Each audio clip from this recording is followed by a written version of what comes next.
जी नमस्कार साथियों, good morning प्यारे दोस्तों, जय हिंद, वंदे मातरम, राधे राधे।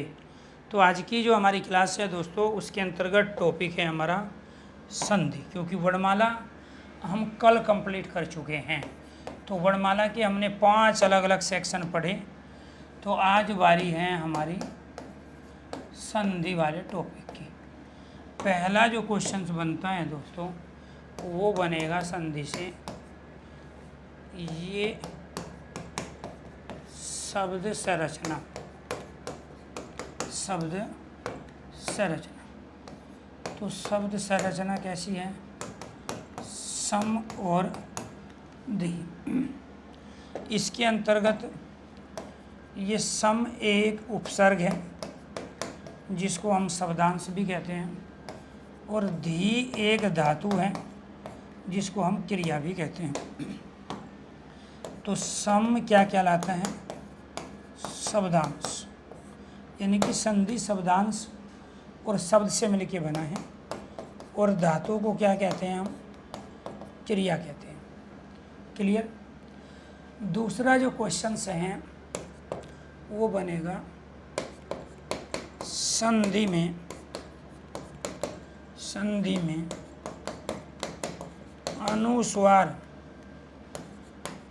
किस वर्ण के स्थान पर? संधि में अनुस्वार चिन्ह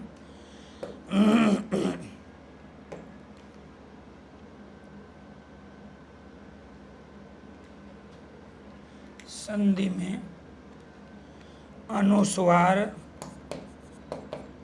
चिन्ह, ये वाला संधि में अनुस्वार चिन्ह किस वर्ण के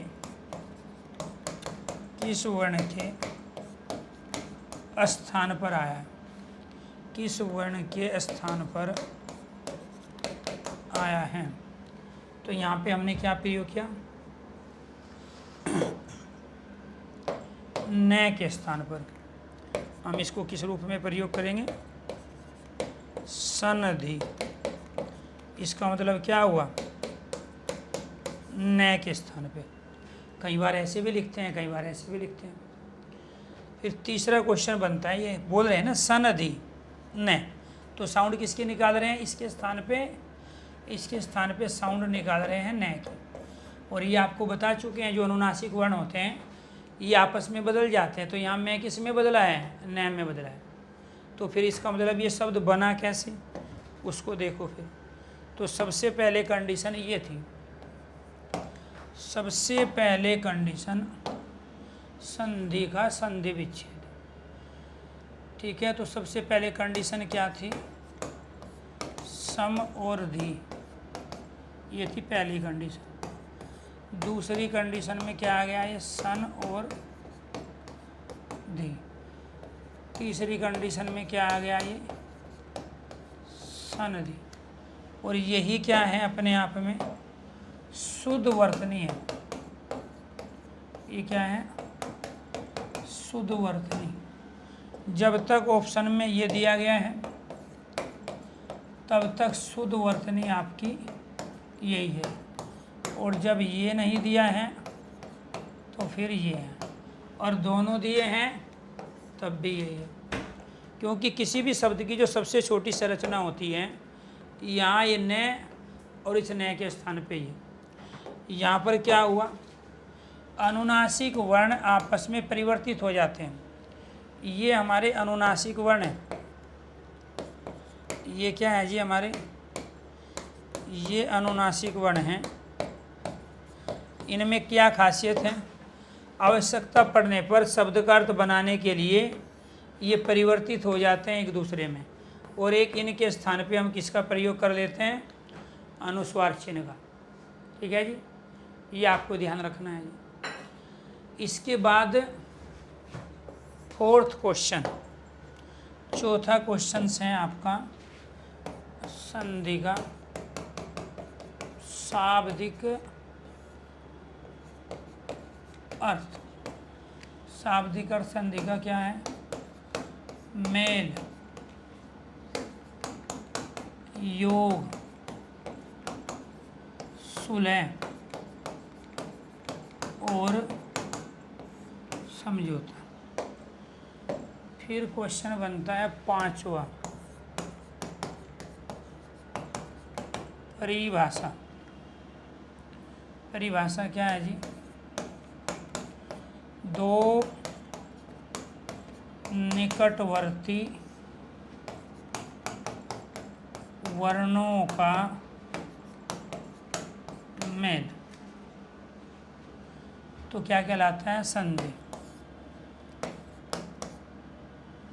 दो पुराने शब्द में से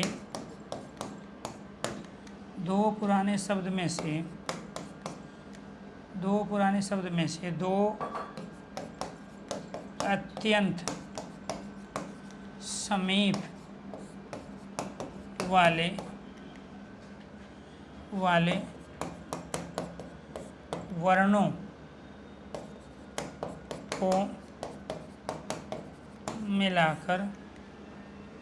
वर्णों को मिलाकर जो विकार या रूपांतरण हो उसे संधि कहते हैं।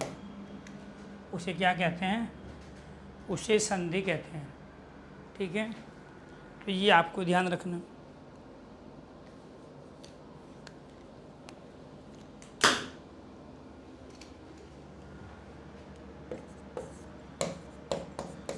दो वर्ण वो स्वर भी हो सकते हैं या व्यंजन भी। स्वर और व्यंजन के योग से होने वाला विकार क्या कहलाता है? दो वर्ण स्वर या व्यंजन के योग से या मेल से होने वाला विकार क्या कहलाएगा? संधि कहलाएगा। तो ये आपको ध्यान रखना है।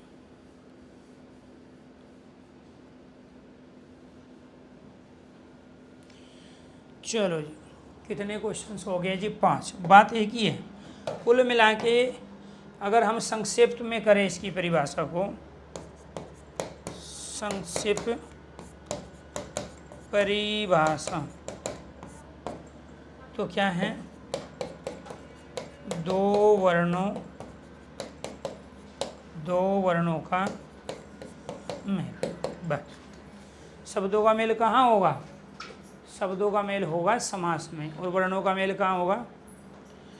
ठीक है, संधि में। तो दो निकटवर्ती वर्णों का मेल कहे, दो पुराने शब्द में से दो अत्यंत समीप वाले वर्णों को मिलाकर जो विकार या रूपांतरण हो, परिवर्तन हो, उनको क्या कहते हैं? संधि। कैसे करोगे जी आप इसको परिवर्तित?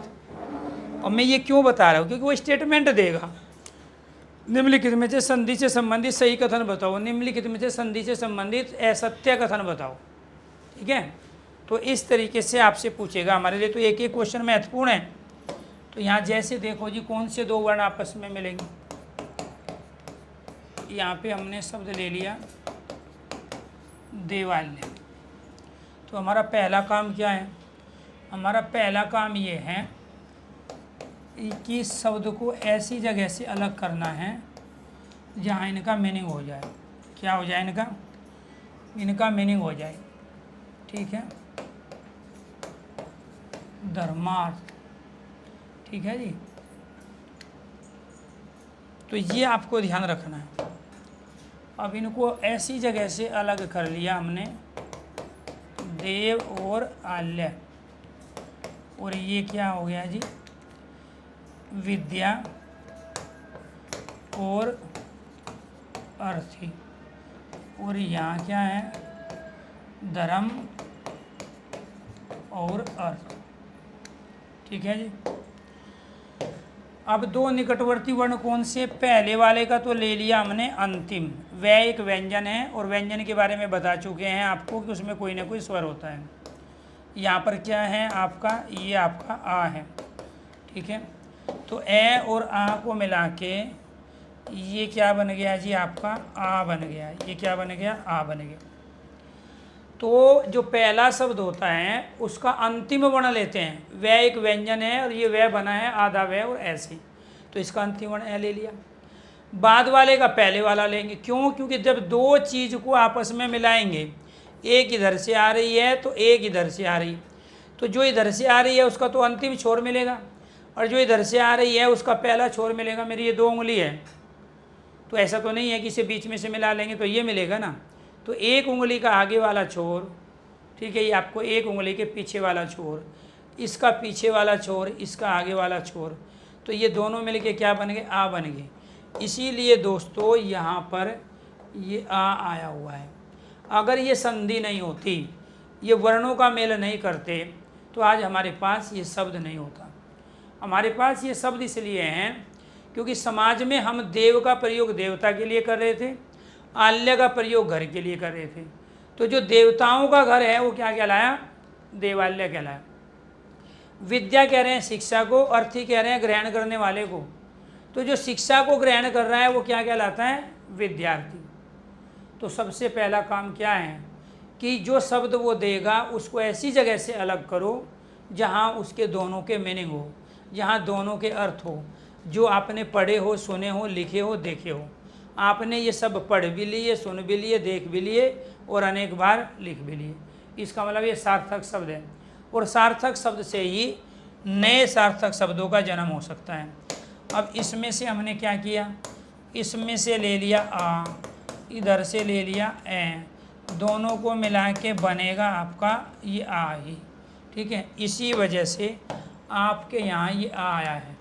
ऐसे ही इसमें से ले लिया ए, इधर से ए, दोनों को मिला के क्या बन गया? आ बन गया। यहाँ से ए लिया, इधर से ए लिया, इसी वजह से यहाँ ये आपका आ आया हुआ है। बात समझ में आई? तो संधि किसे कह रहे हैं? दो निकटवर्ती वर्णों के मेल। तो संधि का काम क्या है? संधि का काम है प्यारे दोस्तों शब्द की संरचना को छोटा करना, संधि के कार्य। तो ये कौन सा क्वेश्चन होगा जी? 5 हो गए आपके। छठा देखो, छठा क्वेश्चन है आपका संधि के कार्य। इस संधि के कॉन्सेप्ट को हम लेके क्यों आए? दो पुराने शब्दों से दो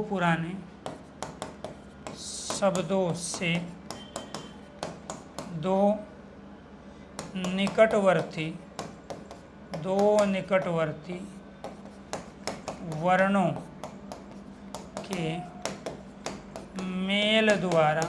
वर्णों के मेल द्वारा नए शब्द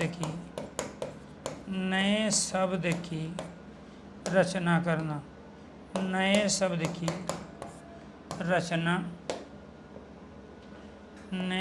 की रचना करना, ये किसका काम है? संधि का। दूसरा काम क्या है? पुराने शब्द के अनुसार ही नए शब्द का अर्थ रखना, पुराने शब्दों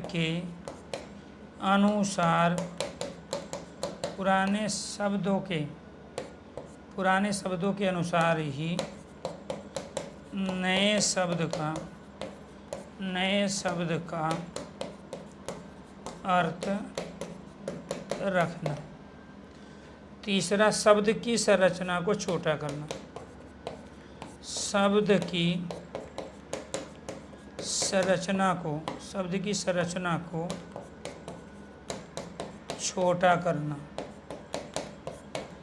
संरचना को छोटा करना, इस संधि के 3 काम हैं। अब बहुत सारे बच्चे रट्टा मार चुके हैं और मैं हर टॉपिक में 50% चीज़ें नहीं बता रहा हूँ, पचेगी नहीं लोगों को। पचेगी किन को नहीं? जिनको 2 साल 3 साल हो गए फार्म भरते हुए, पेपर दे रहे हैं, रिजल्ट आता नहीं है, अभी 2-3 साल और लगेंगे ऐसे बच्चों को। तो उसका रीज़न यही है कि अगर हम एक बार ढंग से तरीके से बैकग्राउंड को समझकर कि हम इसका प्रयोग क्यों कर रहे हैं, ठीक है, इनसे हिंदी के कॉन्सेप्ट में इनको लाया क्यों गया है, अगर उस चीज़ को हम समझ लें तो फिर हम रटने से बच जाएंगे, जो रट्टा मारते हैं ना उससे बच जाएंगे। प्यारे दोस्तों, अगर ये संधि का कॉन्सेप्ट हिंदी और संस्कृत व्याकरण में ना होता तो आज हालत ये होती कि डिक्शनरी का आकार इतना बड़ा हो गया होता कि डिक्शनरी को प्यारे दोस्तों एक स्थान से दूसरे स्थान पे भेजने के लिए ट्रक, डीसीएम और कार की आवश्यकता पड़ती है, लेकिन डिक्शनरी का आकार छोटा रखने में संधि ने सबसे बड़ी भूमिका निभाई। तो जो पुराने शब्द थे, ये पुराने शब्द ये देवता के लिए प्रयोग हो रहा था, ये घर के लिए प्रयोग हो रहा था। जब हमारे यहाँ संस्कृत में बातचीत होती थी, संस्कृत में लोग बोलते थे, लिखते थे, तो उस समय देवता शब्द नहीं था, घर भी शब्द नहीं था, उस समय देव शब्द था और घर के लिए आल्य का प्रयोग होता था। तो हमारे व्याकरण शास्त्री, भाषा वैज्ञानिकों ने क्या किया कि जो पुराने शब्द ऑलरेडी हम प्रयोग कर रहे थे, उन्हीं से नए शब्दों को बनाने का चलन शुरू किया और उसमें संधि के कॉन्सेप्ट को काम में लाए।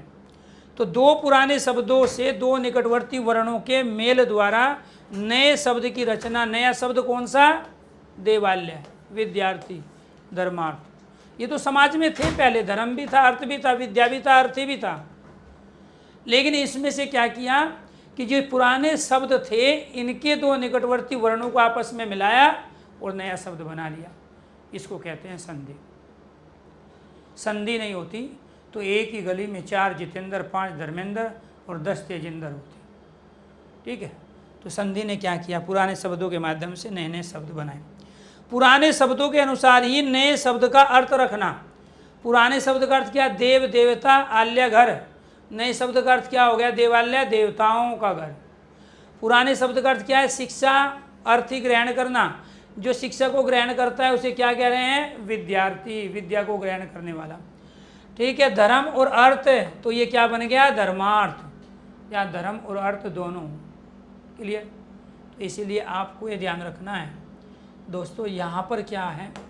धर्म और अर्थ मिलके धर्मार्थ बना लिया। तो पुराने का जो अर्थ है, नए का भी वही अर्थ है। अगर हमारे पास संधि नहीं होती तो हम देवालय को कैसे बनाते? हम देवालय को ऐसे बनाते, लेकिन अब देवालय को किस रूप में बना लिया हमने? इस रूप में। तो इसीलिए कहते हैं कि शब्द की संरचना को छोटा करना। शब्द की संरचना को छोटा करना भी संधि का काम है। शब्द की संरचना को छोटा करना भी क्या है? संधि का काम है। तो ये क्या है यहाँ पे? वे और आ। तो ये वे और आ का काम अकेला वाह कर रहा है भाई। वे और आ को मिला के भी तो वाह ही बनाओगे। तो ये क्या कहलाया? ये शब्द की संरचना है। ये वर्तनी अपने आप में सही है। अब वो जो पूछ रहा है आपसे कि इसमें से कौन सी वर्तनी सही है, आपसे क्या पूछा उसने?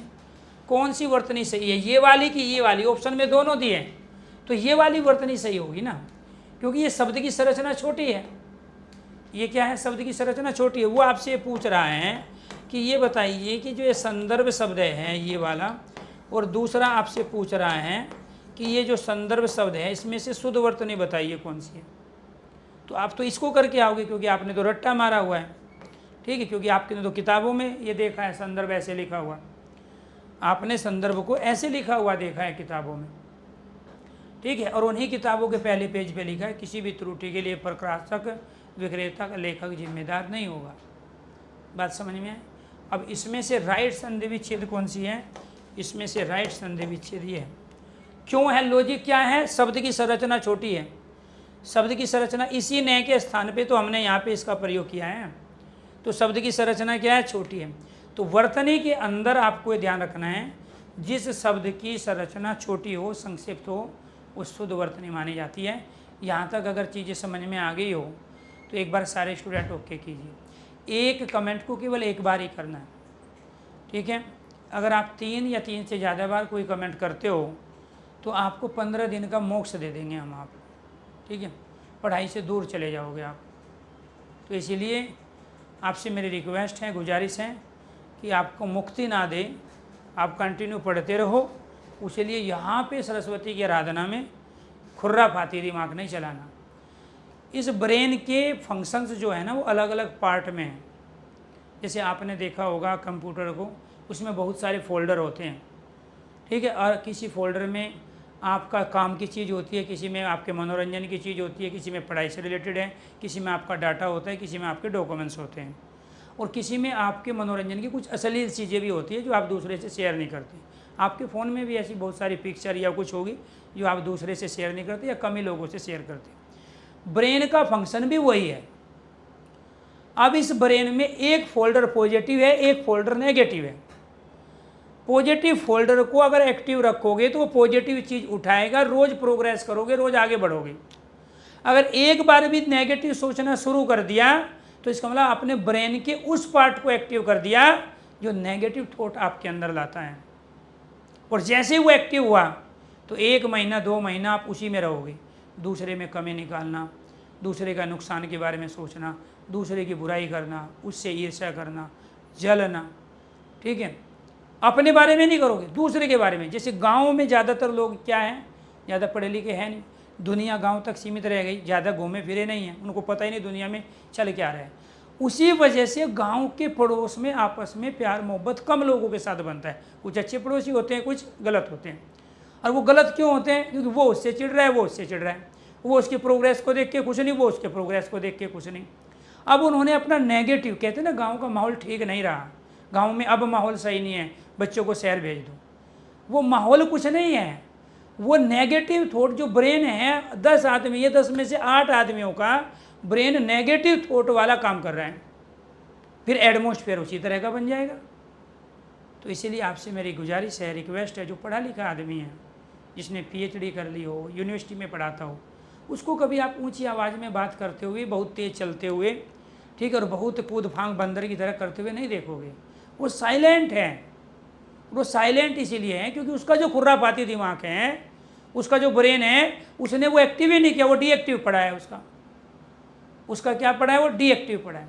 तो इसीलिए सिलेक्शन लेने के लिए, वो भी ग्रेजुएशन लेवल की भर्ती में, आपको उस नेगेटिव माइंड को एक्टिव करना ही नहीं है।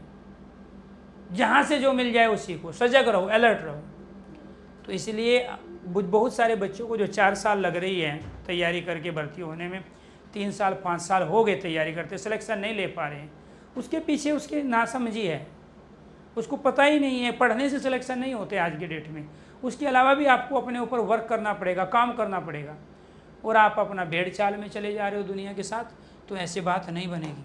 तो ये क्या थे जी, आपका बैकग्राउंड था और ये बेसिक क्वेश्चन थे आपके संधि से रिलेटेड। अब बात करेंगे हम संधि के भेदों।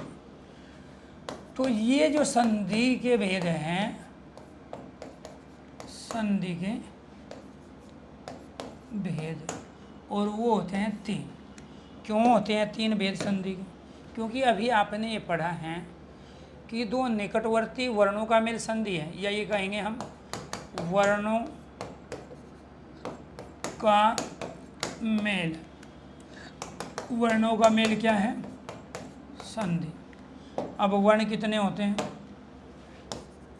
वर्ण के भेद की जब बात करते हैं, जब वर्णों का मेल संधि है तो वर्ण के भेद हैं 3, और जब वर्ण के भेद 3 है तो संधि के भेद कितने होंगे? 3।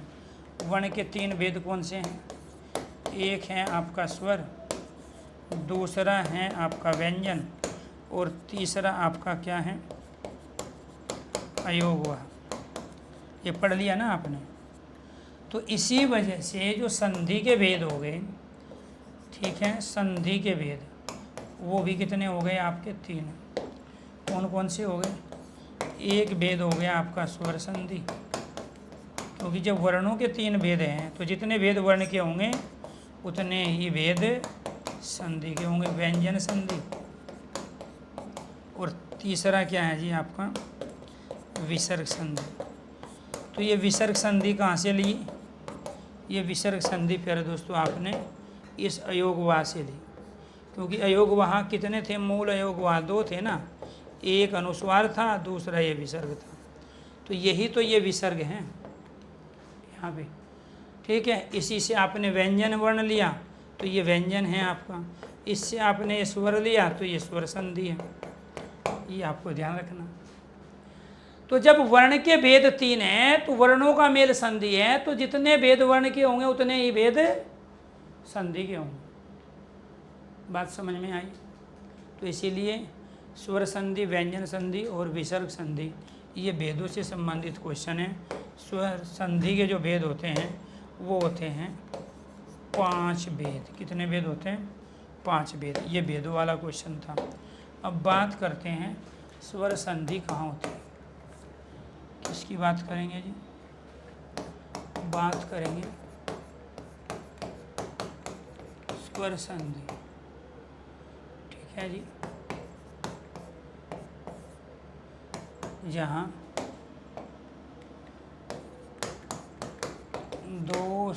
जहाँ 11 स्वर, जहाँ 11 स्वर वर्ण में से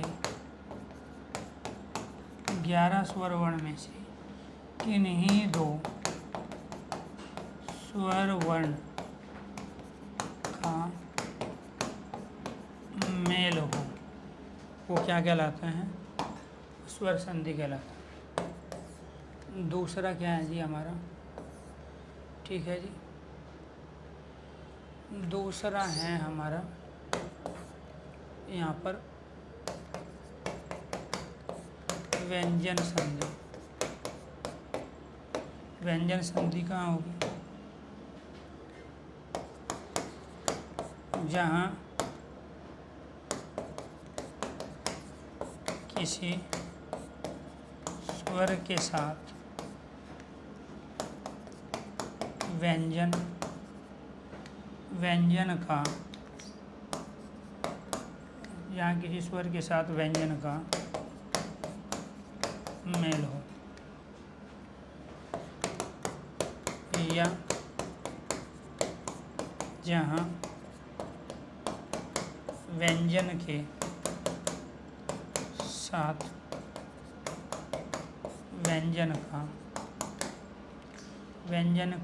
व्यंजन का मेल हो, तो क्या कहलाता है? व्यंजन संधि। इसके बाद तीसरा क्या है जी हमारा? तीसरा है विसर्ग संधि। क्या है जी? विसर्ग संधि। विसर्ग के साथ, विसर्ग किसे कह रहे हैं? इसको। विसर्ग के साथ वर्ण का परिवर्तन, विसर्ग के साथ वर्ण का परिवर्तन और वर्ण का विसर्ग में परिवर्तन, तो क्या कहलाते हैं? विसर्ग संधि। अब इन तीनों के आप एग्जाम्पल देखिए। हमने यहाँ पे एक शब्द ले लिया प्यारे दोस्तों,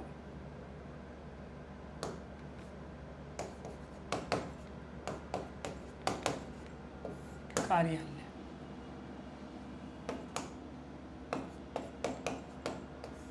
नरेंद्र, परोपकार, सदैव,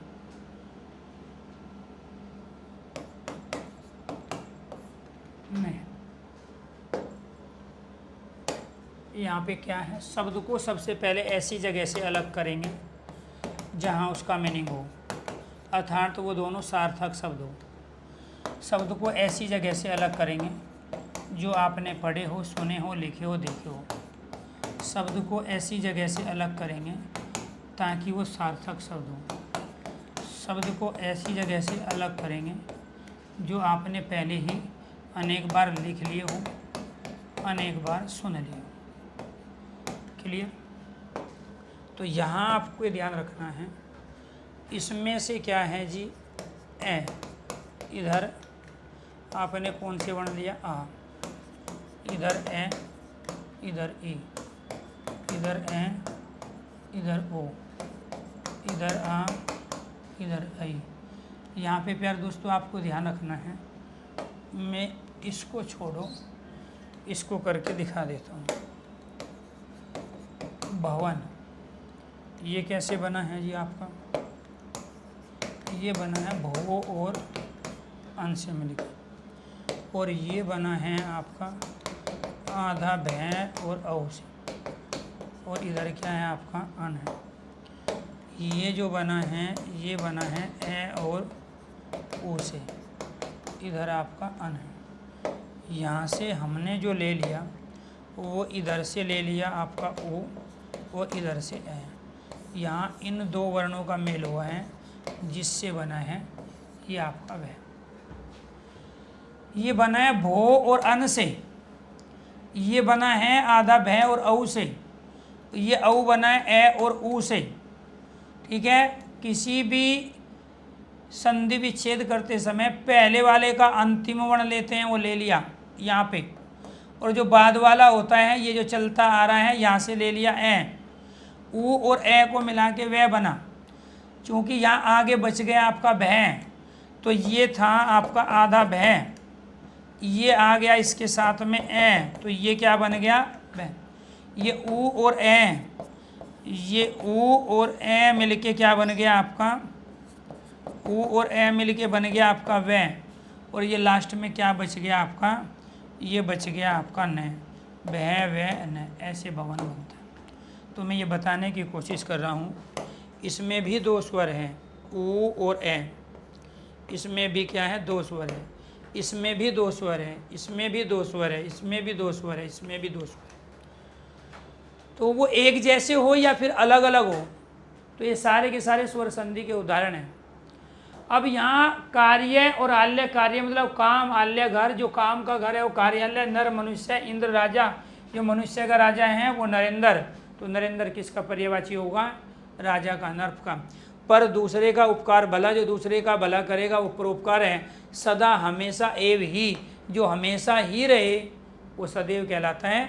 अयादि संधि में कभी भी संधि विच्छेद का मीनिंग नहीं होता है। अयादि संधि के जितने भी एग्जाम्पल है, जब हम संधि विच्छेद करते हैं उनमें कोई मीनिंग नहीं होता, लेकिन वर्णों का मेल होता है। वर्णों का मेल है इसीलिए संधि है, लेकिन संधि विच्छेद का कोई मीनिंग अयादि संधि में नहीं होता है। बात समझ, बाकी सब में होता है, विसर्ग संधि में भी, व्यंजन संधि में भी, स्वर संधि, बाकी सब में होता है। शब्दों का मीनिंग होना कंपलसरी है, जैसे यहाँ पे है मीनिंग है, लेकिन अयादि संधि में नहीं होता। स्वर संधि का एक पांचवा भेद है अयादि संधि, जो बाद में जोड़ा गया था। वो जोड़ा क्यों गया, क्योंकि ये डेफिनेशन को तो अप्लाई कर रहा था भाई, वर्णों का मेल संधि है तो वर्ण का मेल हुआ ना, ऊ और ए मिल गई तो वह बना। इसमें ये वह कहाँ से आया, यहाँ तो नहीं है वह, ये वह ऊ और ए को मिला के आया, क्योंकि पहले वाले का अंतिम वर्ण, तो पहले वाले का अंतिम वर्ण तो ऊ है, और बाद वाले का पहला, तो बाद वाले का पहला मिला के हमने वह बनाया। ठीक है जी, तो ये क्या थे, ये सारे आपके स्वर संधि के उदाहरण। तो ये क्या थे जी आपके स्वर संधि, ये क्या है स्वर संधि। अब आ जाओ व्यंजन संधि पे। किस पे आएंगे जी, व्यंजन संधि पे।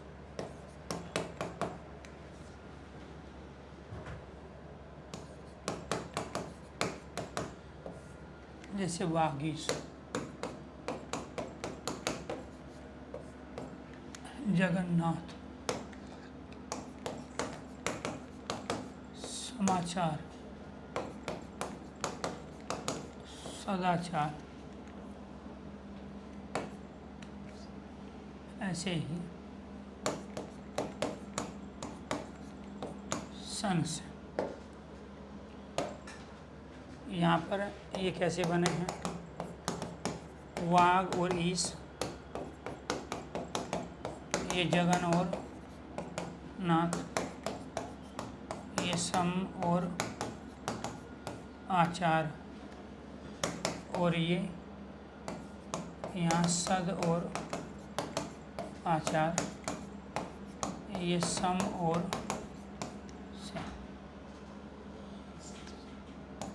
सन और से। अब दोनों का मीनिंग होना कंपलसरी है, अगर दोनों का मीनिंग नहीं है तो मीनिंग बनाना पड़ेगा। कैसे बनेगा, वाग और ईश, जगत और नाथ, इसका मीनिंग है, इसकी आवश्यकता नहीं है।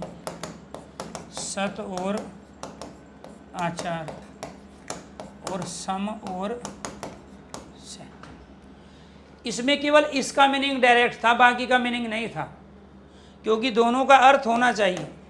आपको ये ध्यान रखना है दोस्तों यहाँ पर कि यहाँ पर इस वाग का कोई अर्थ नहीं है, जगन का, यहाँ सद का सन का कोई मीनिंग ही नहीं, तो फिर मीनिंग बनाना पड़ेगा। तो मीनिंग कैसे बना? प्रत्येक वर्ग का पहला अपने वर्ग के तीसरे में, तीसरा अपने वर्ग के पहले में बदल गया। वर्णमाला में पढ़ा चुके हैं। प्रत्येक वर्ग का पहला अपने वर्ग के पांचवें में, प्रत्येक वर्ग का पांचवा आवश्यकता पड़ने पर शब्द का अर्थ बनाने के लिए अपने वर्ग के पहले में, प्रत्येक वर्ग का पहला अपने वर्ग के तीसरे में, तीसरा अपने वर्ग के पहले में शब्द का अर्थ बनाने के लिए अनुनासिक वर्ण आपस में एक दूसरे में परिवर्तित हो जाते हैं। तो यहाँ मैं का परिवर्तन न में हो गया, तो तभी तो शब्द का अर्थ बना। सही संधि विच्छेद ये है, सही संधि विच्छेद, ये तो मैंने सेम रख लिया इसको, ये पहले नंबर पे, ये दूसरे पे, तब जाके ये शब्द बना। अगर ये नहीं होते तो आज हमारे पास वे शब्द भी नहीं होते। अब जब हम संशय कह रहे हैं तो नए का उच्चारण कर रहे हैं ना, सन, तो ये जो आया है अनुस्वार नए के स्थान पे, लेकिन इससे तो मीनिंग नहीं है। तो इसका मतलब मैं, ये सम और से था, तो यहाँ मैं का परिवर्तन नए में जो अनुनासिक वर्ण है शब्द का अर्थ बनाने के लिए आपस में बदल जाते हैं। अभी तो बताएं आपको थोड़ी देर पहले। तो अगर पीछे की क्लास अटेंड की है तो कुछ कर पाओगे, नहीं किया है तो फिर रट्टा मारोगे जैसे 4-5 साल से मार रहे हो। तो यहाँ मैं न में बदल गया, न मैं में बदल गया। शब्द का अर्थ बनाने के लिए अनुनासिक वर्ण आपस में परिवर्तित हो जाते हैं। ये मैं न में बदला, ये जब वो देगा ऊपर वाला तब आप कहोगे न मैं में बदल गया। जब वो ये देगा इससे कहेगा कि शब्द बनाओ, कौन सा शब्द बनेगा, तब आप कहोगे मैं का परिवर्तन है न में हुआ, क्योंकि अनुनासिक जो वर्ण होते हैं शब्द का अर्थ बनाने के लिए परस्पर चेंज हो जाते हैं। वो क्या हो जाते हैं? चेंज हो जाते हैं। तो यहाँ पर क्या बना देखो जी, यहाँ पर एक व्यंजन है एक स्वर है, व्यंजन संधि, यहाँ दोनों के दोनों व्यंजन हैं। अब ये क्या कह रहा है? ये क्या कह रहा है? जहाँ किसी स्वर के साथ व्यंजन का मेल हो, जहाँ व्यंजन के साथ व्यंजन आ जाए, तो यहाँ पर यही तो हुआ है, व्यंजन के साथ व्यंजन आ जाए, व्यंजन के साथ स्वर का मेल। यहाँ पर क्या है जी? यहाँ पर यहाँ व्यंजन के साथ स्वर है, यहाँ पे क्या है? व्यंजन के साथ स्वर है, और यहाँ क्या है? व्यंजन के साथ व्यंजन। तो व्यंजन के साथ स्वर आएगा तो भी व्यंजन संधि है, और यहाँ व्यंजन के साथ व्यंजन आएगा तो भी व्यंजन संधि है। बात समझ में आई? तो इसीलिए प्यारे दोस्तों यहाँ पर ये व्यंजन संधि के उदाहरण हुए। इनमें से सही संधि विच्छेद ये है, दूसरी कंडीशन ये बनी, तीसरी में जाके 300 साल बाद हमारे पास ये शब्द आए। तो शब्द कैसे बनते हैं वो आप सीख रहे हो, ठीक है। तो वाक वाणी ई स्वामी, जो वाणी का स्वामी है वागीश, जगत संसार नाथ स्वामी, तो संसार का स्वामी है जगन्नाथ। सम समान, जहाँ समान आचार व्यवहार किया जाता है समाचार। सत श्रेष्ठ, जहाँ श्रेष्ठ व्यवहार किया जाता है सदाचार है। सम से, जो सही शरण में चला जाए वो क्या कहलाता है? संशय, ठीक है, डाउट जिसको कहते हैं। तो समान रूप से जहाँ संदेह पैदा हो जाए वो क्या कहलाता है? संशय कहलाता है। तो संदेह का पर्यायवाची संशय। यहाँ तक अगर चीज़ें क्लियर हो गई हो तो एक बार सारे स्टूडेंट ओके कीजिए, यस कीजिए। इसके बाद क्या है जी? विसर्ग संधि। यहाँ पे हमने एक शब्द ले लिया निर्धन, ठीक है जी। यहाँ पे एक शब्द ले लिया मनोविज्ञान, ठीक है, और यहाँ पे एक शब्द ले लिया हमने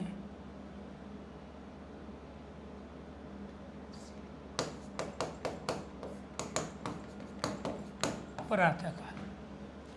तो यहाँ पे क्या कर रहे हैं? यहाँ पे शब्द को पहले उस रूप में लाएंगे ताकि इसका मीनिंग हो जाए। यहाँ पे क्या है? मन और विज्ञान। यहाँ पर ये क्या है? ये प्रातः और काल। इनका दोनों का मीनिंग है, इनका दोनों का मीनिंग है, इसका मीनिंग नहीं है। जब इसका मीनिंग नहीं है तो क्या करना पड़ेगा? नी और धन। तो हम क्या कहेंगे? अब हम कहेंगे विसर्ग का रे में परिवर्तन। पहले कंडीशन ये बनी, दूसरी ये, तीसरी में जाके शब्द बना। तो विसर्ग वर्ण में बदल गया रे में, और फिर रे शब्द की संरचना को छोटा करने के लिए ऊपर चला गया, क्योंकि नीचे रखते तो संरचना बड़ी बनती। विसर्ग का औ में परिवर्तन, औ क्या है, वर्ण है, यहाँ विसर्ग का विसर्ग में परिवर्तन, इसी को विसर्ग संधि कहते हैं। अगर कहीं विसर्ग आता है तो वो विसर्ग विसर्ग में ही बदल जाता है, अगर कहीं पर ये विसर्ग आता है तो वो वर्ण में बदल जाता है, वो औ में बदल गया, तो ये किस में परिवर्तित हो गया, औ में परिवर्तित हो गया। ये तो आप कहोगे वर्ण बदल गया विसर्ग में, पहली कंडीशन ये थी, दूसरी ये बनी। मन मतलब चित्त, अंतकरण, जो अंतकरण का विज्ञान है उसको मनोविज्ञान कहते हैं। तो यहाँ ये वाला मन नहीं है, इस वाले मन का तो 2 मन चावल, 4 मन गेहूँ, 5 मन प्याज होता है, क्वांटिटी के लिए आता है। यहाँ मूल शब्द हमारा ये, जिसका अर्थ चित्त और अंतकरण होता है। नी का अर्थ होता है बिना, जो बिना धन के हैं वो क्या कहलाया, निर्धन, क्योंकि इसका तो कोई मीनिंग ही नहीं होता। तो इसका सही संधि विच्छेद ये थे।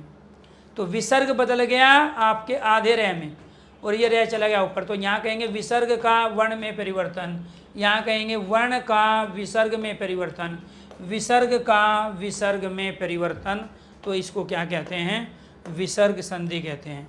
विसर्ग के साथ वर्ण का परिवर्तन, वर्ण का विसर्ग में परिवर्तन होगा तो क्या कहलाता है, विसर्ग संधि। तो ये थे आपके बेसिक क्वेश्चंस। उम्मीद करता हूँ कि बहुत अच्छी तरीके से चीज़ें आपको समझ में आ गई होगी। ठीक है जी, अब आप एक एक करके डिटेल में चीज़ों को यहाँ पे समझोगे। ये क्या है जी, स्वर संधि। स्वर संधि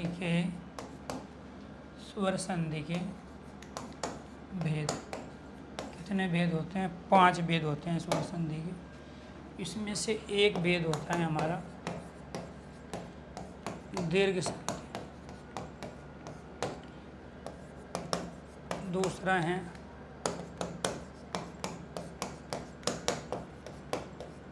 यण संधि,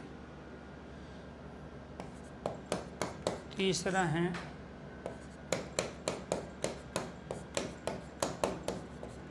गुण संधि, चौथा है वृद्धि संधि, पांचवा है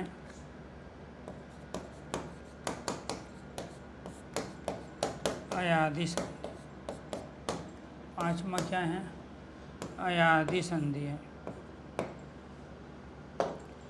अब दीर्घ संधि कहाँ होती है, जहाँ 2 एक जैसे वर्णों का मेल हो, 2 एक जैसे, 2 एक जैसे स्वर वर्णों का मेल। 2 एक जैसे स्वर वर्णों का मेल कहाँ होगा, विद्यालय में, हिमालय में, भावार्थ में। ठीक है जी, पूरा अवशेष में, पूरा अवशेष,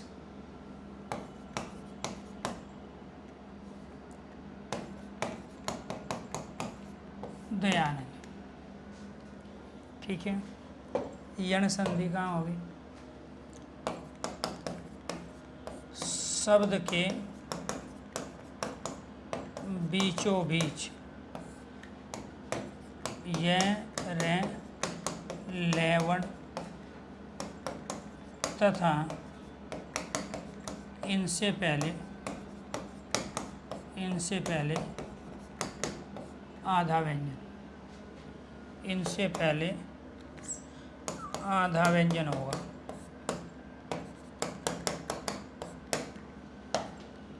जैसे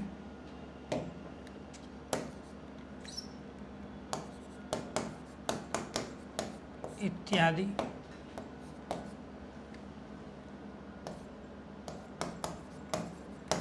अध्यक्ष, मात्राज्ञा,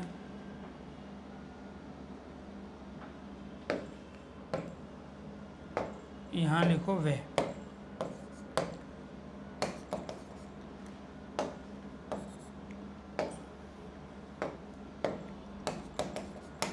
स्वागत और अन्वेषण।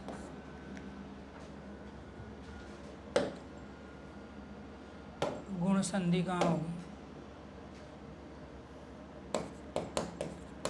शब्द के बीचों बीच एक मात्रा, शब्द के बीचों बीच एक मात्रा ऐ औ की हो।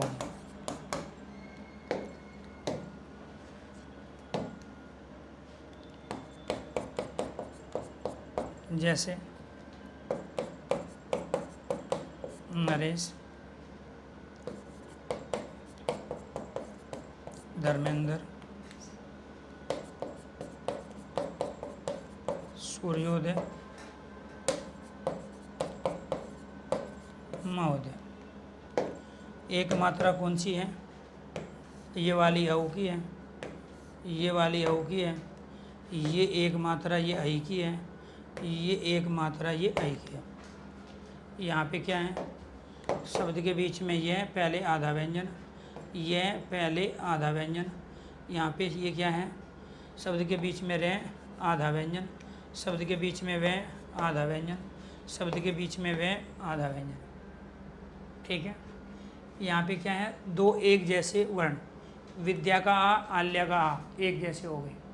ये शॉर्ट ट्रिक बता रहे हैं आपको, इनको क्लियर करेंगे एग्जाम्पल को अभी। वृद्धि संधि कहाँ होगी? शब्द के बीच में, शब्द के बीचों बीच, शब्द के बीचों बीच दो मात्रा ऐ औ की होगी। तो ऐ औ की शब्द के बीच में दो मात्रा कैसे होगी? सदैव, तथैव, महाऔषधि और जल होगा। अयादि संधि कहाँ होगी? शब्द के बीचों बीच, शब्द के बीचों बीच यह वह वर्ण, यह वह वर्ण होंगे तथा इनसे पहले, इनसे पहले स्वर सहित, स्वर सहित व्यंजन, स्वर सहित मतलब पूरा व्यंजन वो होगा। कैसे होगा? नयन,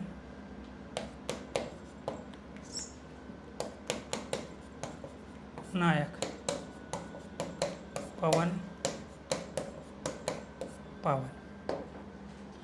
शब्द के बीच में वह पूरा व्यंजन, शब्द के बीच में वह पूरा व्यंजन, शब्द के बीच में यह पूरा व्यंजन, शब्द के बीच में यह पूरा व्यंजन।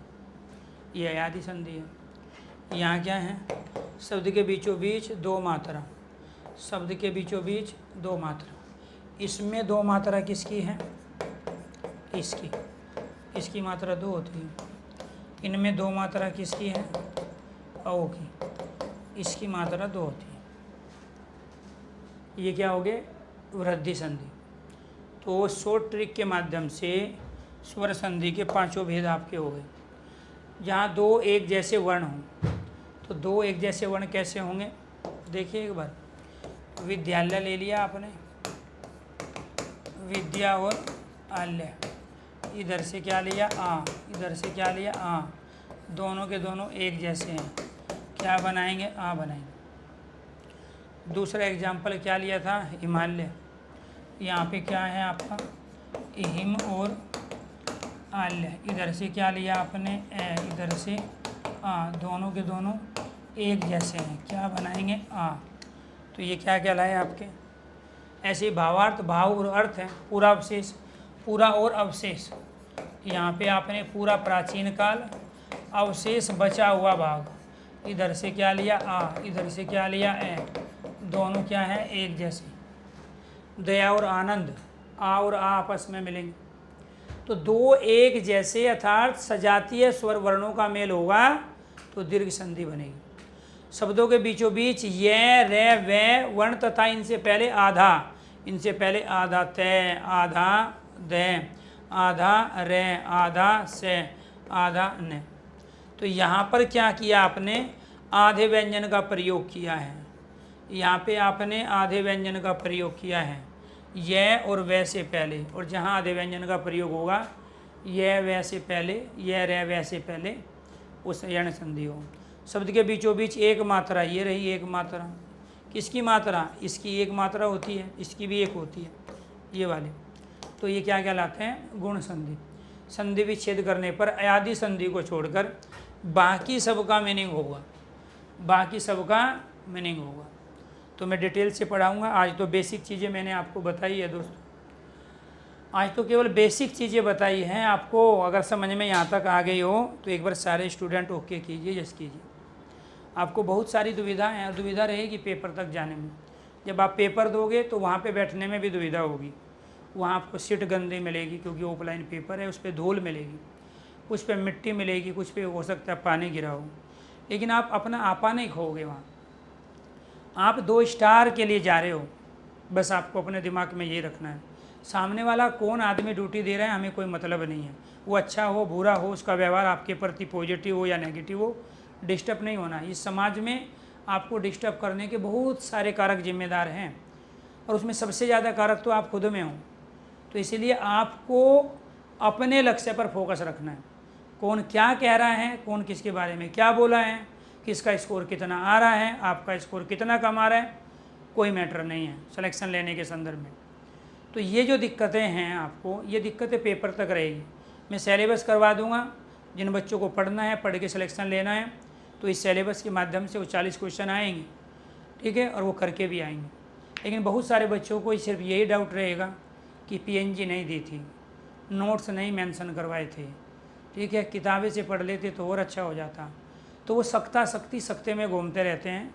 और वो बच्चे वो हैं जो 2028 की तैयारी कर रहे हैं, क्योंकि 27 में इलेक्शन है, तो 26 में आपका ये पेपर होगा, तो 26 में कोई दूसरी भर्ती आनी नहीं है, ठीक है। 27 में इलेक्शन है तो 28 की फिर उम्मीद करके आप बैठो, ठीक है। तो इसीलिए आपसे मेरी गुजारिश है, रिक्वेस्ट है, पढ़ने वाले को फोकस करना है, रोज़ सीखना है, अपने आप को अलर्ट मोड में रखना है, जहाँ से जो भी सीखने को मिल जाए। और सबसे पहले आपको फोकस करना है कि क्या आप अपना सिलेबस पढ़ रहे हो, और वो भी ढंग से तरीके से करने को। तो मैं भी एक दिन में प्यारे दोस्तों संधि का टॉपिक कंप्लीट कर दूंगा। 1.5 घंटे की क्लास में पूरी वर्णमाला पढ़ा सकता हूँ, लेकिन मैंने नहीं पढ़ाई। मैंने उसमें भी 6 से 7 क्लासें ली, संधि में भी 3 से 4 क्लास लूँगा। उसका रीज़न यही है कि अगर आप एक बार मेरे से पढ़ लोगे तो आने वाली 7 पीढ़ी आपकी हिंदी नहीं पढ़ेगी, क्योंकि आपको खुद इतना अनुभव होगा। बहुत सारे स्टूडेंट हैं जिनकी नौकरी नहीं लगी, वो हिंदी के टीचर बन चुके हैं पढ़ के। ऑफलाइन में जहाँ जो भी पढ़ा रहे हैं, मैं ये नहीं कहता कि मैं इकलौता टीचर हूँ मेरे से पढ़े, लेकिन मैं ये कह रहा हूँ कि कोई टीचर हिंदी का आज तक ऐसा नहीं है जिसने मेरे ऑनलाइन और ऑफलाइन क्लास अटेंड ना की हो। और जो मेरे से बड़े सुरमा हैं, मैं उनकी भी बात कर रहा हूँ।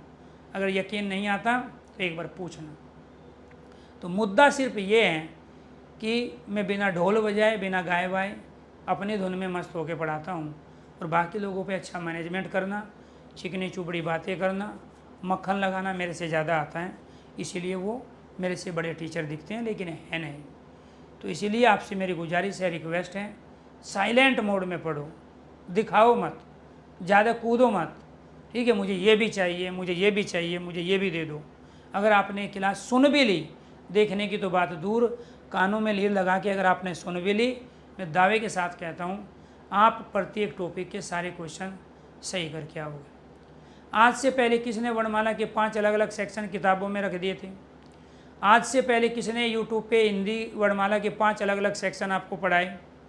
आज से पहले कौन सा ऐसा व्यक्ति है आप में से जो वर्णमाला को हर तरह की क्वेश्चंस की वैरायटी के साथ तैयार करके बैठा था? तो इसलिए आपसे मेरी यही गुजारिश है, ठीक है। तो सारी चीज़ जो भी मेरे से आप पूछने वाले हो, अगले ही कुछ मिनटों में, घंटों में, दिनों में और महीनों में वो सारी चीज़ आपके सामने आएगी। इसलिए जितना अपने को साइलेंट रख सकते हो उतना साइलेंट रह के पढ़ाई करो। डिस्टर्ब होने को तो मैं आपको 1 मिनट में कर दूंगा, कुछ ऐसे शब्द बोल दूंगा, ऐसी बात कह दूंगा आपको कि आपका बीपी तुरंत मारेगा है। तो इसीलिए वो मेरा काम है। वर्णमाला टॉपिक कंप्लीट कराया, किसी का डाउट नहीं बचा। संधि टॉपिक जिस दिन कंप्लीट होगा किसी का डाउट नहीं बचेगा। आप हमेशा आगे आगे की जो चीज़ पूछते हो, ठीक है, वहीं आपको समस्या आने लगती है। तो जितनी क्लास से मैं करा रहा हूँ वो सफिशेंट है, उसके अलावा आपको ज़्यादा एफर्ट्स करने की आवश्यकता नहीं है। पढ़ने को तो यही हिंदी प्यार दोस्तों 1 साल पढ़ाई जा सकती है, लेकिन नहीं पढ़ाऊँगा। 2 से ढाई महीने में मैं सिलेबस अपना पूरा करूँगा। स्टार्टिंग में कुछ टॉपिक ऐसे हैं जिनमें ज़्यादा क्लासें ली जाएगी, कुछ टॉपिक ऐसे हैं जिसमें 1 क्लास लेने से ही काम चल जाएगा। जैसे उपसर्ग है, प्रत्यय हैं, ठीक है, तो उनका छोटे टॉपिक है तो उनका 1 से 1.5 घंटे में काम हो जाएगा। कुछ बड़े टॉपिक हैं, जो संधि वाला एक ऐसा टॉपिक है जिस पे 6 टॉपिक डिपेंड है।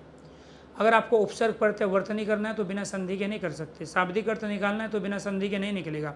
पर्यायवाची शब्द अगर तैयार करने अनेकार्थी तो बिना संधि के नहीं कर सकते। तो पर्यायवाची शब्दों का ज्ञान संधि से, वर्तनी का ज्ञान संधि से, उपसर्ग प्रत्यय का ज्ञान संधि से जी।